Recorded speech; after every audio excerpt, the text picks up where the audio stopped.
کے اثرات ہیں۔ ہمارے حضرت رحمۃ اللہ علیہ فرماتے تھے کہ قرآن مجید کی آیت ہے سلام علی نوح فی العالمین، جو بندہ رات کے وقت اس آیت کو پڑھ لے تو اللہ تعالیٰ اس کو موذی چیزوں سے محفوظ فرما لیتے ہیں۔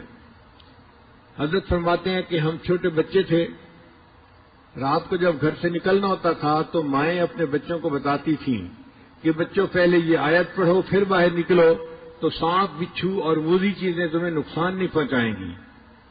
تو حضرت فرماتے تھے ہم ان کو پڑھا کرتے تھے اور ہمیں چیزوں کا نقصان نہیں ہوتا تھا۔ اس آیت کے عجیب اثرات ہم نے اپنی زندگی میں دیکھے ہیں۔ اگر آدمی کسی بھی موذی چیز سے بچنا چاہے اس آیت کو پڑھ لے اللہ تعالیٰ حفاظت فرما دیتے ہیں۔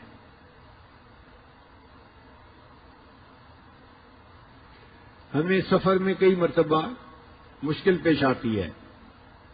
ہمارے بیگ کے اندر کتابیں ہوتی ہیں مطالعے کے لیے یا بیانات کے نوٹس وغیرہ ہوتے ہیں، اور آج کل مختلف ملکوں میں ایئرپورٹ کے اوپر دینی لٹریچر جو ہے اس کی بہت زیادہ سختی ہے۔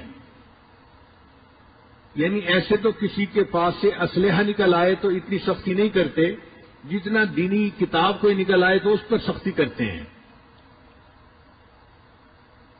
ایک مرتبہ دبئی ایئرپورٹ پر میرا چھوٹا بیگ تھا، ہینڈ کیری جس کو کہتے ہیں، اس میں بیانات کے پیپر تھے۔ تو جب پاسپورٹ چیک کروانے کے بعد ہم آگے نکلے تو مشین والے نے چیک کیا اور اس نے میرا بیگ کھول کر دیکھا اور مجھ سے پوچھا کہ یہ کیا ہے۔ میں نے اسے بتایا کہ بھئی یہ میرے نوٹس ہیں، میں نے کتاب پڑھی اور جو مجھے پسند آئی بات وہ میں نے اس کے اوپر لکھ لی ہے۔ خیر وہ بندہ خاموش ہو گیا، اس نے بیگ بند کر دیا۔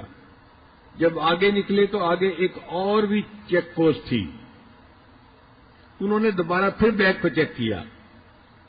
میں بڑا حیران، بھئی ایک دفعہ چیک کر لیا ہے تو کافی ہے، دوسری دفعہ پھر چیک کیا۔ اب جب انہوں نے چیک کیا اور بیگ کھولا تو اس کے اندر کاغذات کو دیکھتے ہی پولیس والا فون کرنے بیٹھ گیا۔ اب میں حیران سوچ رہا ہوں کہ یا اللہ، یہ اپنے کسی افسر کو بلاتا ہے یا کس کو بلاتا ہے اور اس کو کیا چیز نظر آ گئی جو اتنی اہم ہے کہ کسی کو بلانے کی ضرورت پڑ گئی۔ تھوڑی دیر کے بعد ایک خاتون آ گئی اور اس نے آ کے میرے بیگ کو دیکھنا شروع کر دیا۔ اب وہ ایک ایک کاغذ کو پڑھ رہی تھی۔ اللہ کی شان کہ اس میں بخاری شریف کی جو اختتامی حدیث ہے اس کے نوٹس تھے۔ اس نے دیکھتے ہی مجھ سے پوچھا یہ بخاری شریف کی آخری حدیث کے نوٹس ہیں؟ میں نے کہا اچھا تم تقریریں کرتے ہو؟ میں نے کہا جی۔ پھر اس نے کہا اس کا مطلب یہ ہے کہ تم عالم ہو، یہاں بھی تقریریں کرو گے؟ میں نے کہا نہیں، ابھی تو میں یہاں پر 2 دن رکنے کے لیے آیا ہوں، پھر میں آگے جاؤں گا۔ وہ کہنے لگی کہ میں عالمہ ہوں اور مجھے انہوں نے صرف اسی لیے رکھا ہوا ہے کہ میں لوگوں کے پاس جو دینی لٹریچر ہے اس کو دیکھوں اور ان کو یہاں پہ روکوں۔ پھر اس نے میرے سارے نوٹس دیکھے، ان کے عنوان پڑھے، تو مجھے کہنے لگے کہ آپ کسی خاص فقہ کے اوپر تقریریں کرتے ہیں؟ میں نے کہا نہیں، میں مسائل کے بارے میں تقاریر نہیں کرتا، میں اصلاحی تقاریر کرتا ہوں۔ تو اللہ نے اس کے دل میں نرمی ڈال دی۔ وہ مجھے کہنے لگی کہ آپ اپنے بیگ کے اندر کاغذات نہ لے کے چلا کریں، آپ کو کسی دن ایئرپورٹ پہ روک لیا جائے گا اور آپ کو جو ہے مشکل میں پڑ جائیں گے آپ۔ اب ہمیں فکر لاحق ہوئی کہ یا اللہ، یہ تو روز کا معاملہ ہے، کریں تو کیا کریں؟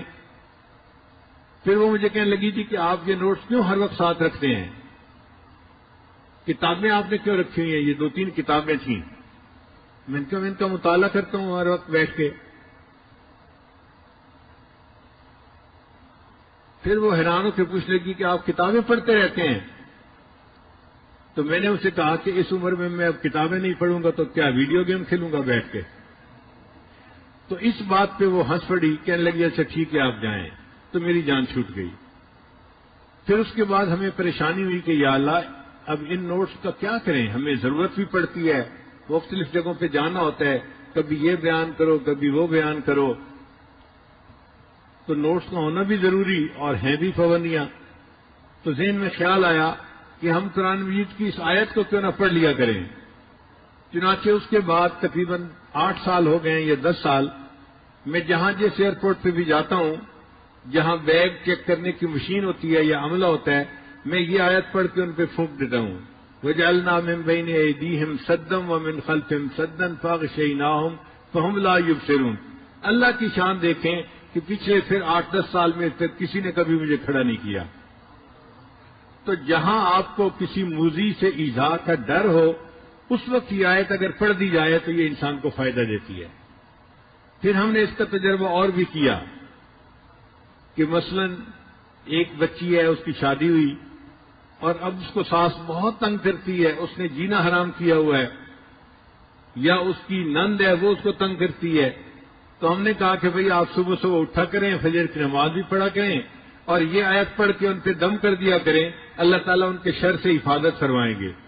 ہم نے جتنے بندوں کو یہ بات بتائی 100% اس کا نتیجہ پایا ہم نے۔ ہر بندے نے کہا اللہ نے ہمیں ان کے شر سے نجات عطا فرما دی۔ پھر اس کا ایک اور بھی استعمال ہے کہ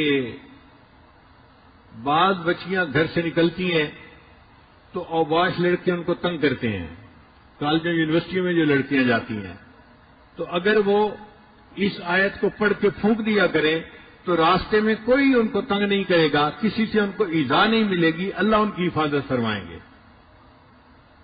تو اس آیت کے بہت سارے فوائد ہیں جو انسان ظاہری زندگی میں بھی حاصل کر سکتا ہے۔ وَجَعَلْنَا مِن بَيْنِ أَيْدِيهِمْ سَدًّا وَمِنْ خَلْفِهِمْ سَدًّا فَأَغْشَيْنَاهُمْ فَهُمْ لَا يُبْصِرُونَ۔